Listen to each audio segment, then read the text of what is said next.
First order circuits, which involve simple linear elements like resistors, capacitors and inductors, find application in various fields, including the medical field. One of the application of first order circuits is defibrillator, which uses RC circuit as its construction base. So what are defibrillators? Defibrillators are life-saving medical devices used to restore a normal heartbeat by delivering an electric shock to the heart so that the heartbeat will return to its normal rhythm. While the overall circuitry of a defibrillator is complex and often involves more than just first order elements, certain components and aspects of the device may still be associated with first order circuits.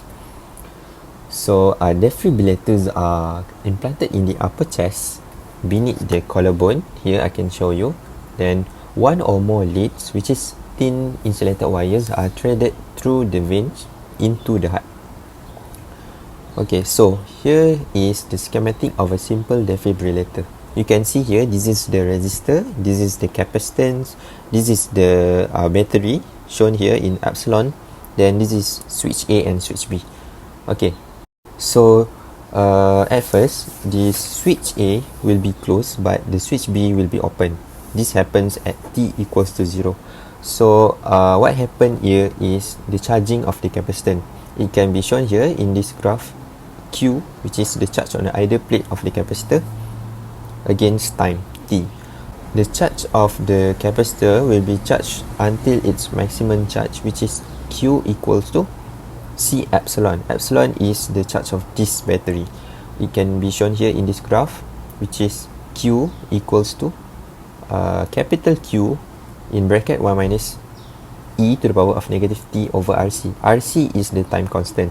So when the resistance increases, the time constant also increases, which means it requires more time to fully charge the capacitor. You can see here at first time constant or 1 tau, the charge of either the charge on either plate of the capacitor reaches 63.2% of its maximum charge. And you can also see here with similar equation, which is V equals to epsilon in bracket 1 minus e to the power of negative t over RC.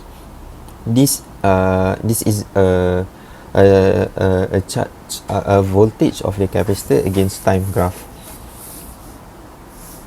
Okay, the next one is when the capacitor discharges. This happens when the switch B is closed but switch A is open.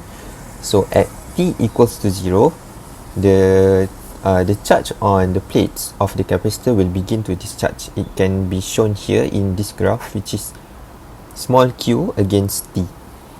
So the equation will be q equals to q, this is capital Q is the maximum charge initially on the on each plate of the capacitor, times bracket e to the power of negative t over RC. So it will be discharged from 100% until 36.8% of the initial charge of the capacitor at 1 tau or first time constant, which also means after 1 time constant, the capacitor will loses about 1 minus 0.368, which is about 63.2% of the initial charge. Or you can also see it in this way, which is VC against time. Also the equation is quite similar, which is voltage of the capacitor VC equals to the initial voltage times e to the power of negative t over RC.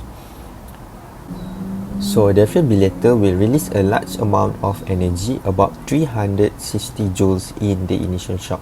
We want this amount of energy to be released in less than 5 milliseconds. It is also important to take into account the resistance value of the heart, which is about 1000 ohms, and other tissues, because these factors affect the time constant for the capacitor discharge.